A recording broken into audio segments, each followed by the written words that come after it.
Hello and welcome, Gagan. Hello, Vijaya. How are you? I'm so happy to be here. I'm so happy to have you on. Thank you for doing this for our community. And Gagan, from the Canadian perspective, what really is the PRTD? So that's an interesting question, and we do encounter such situation where PRTD stands for Permanent Resident Travel Document.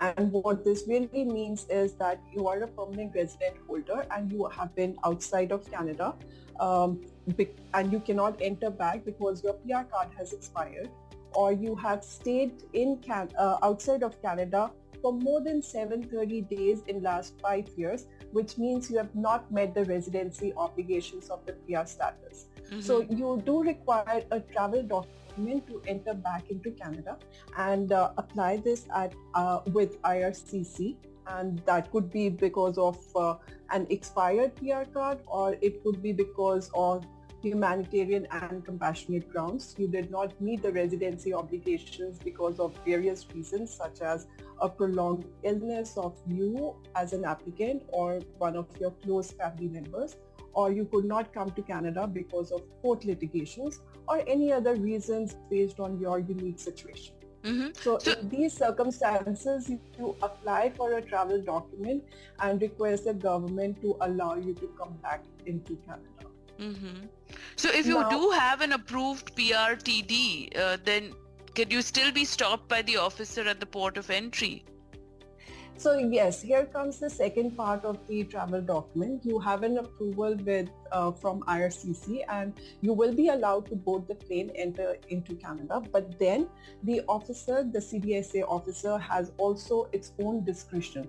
Although they are obliged to follow the enforcement manual, which suggests that if a PR status holder is looking to come back and has an intention to come back to Canada and meet the residency obligations, they should be allowed to enter.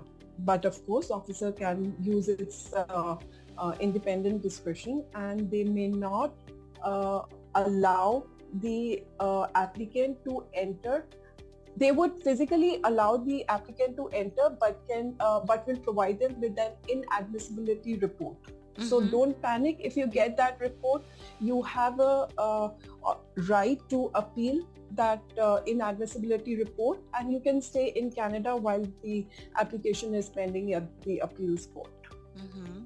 I see. So yes, you do have to go through a couple of steps before you are allowed to enter Canada and you restore your PR status. Mm-hmm.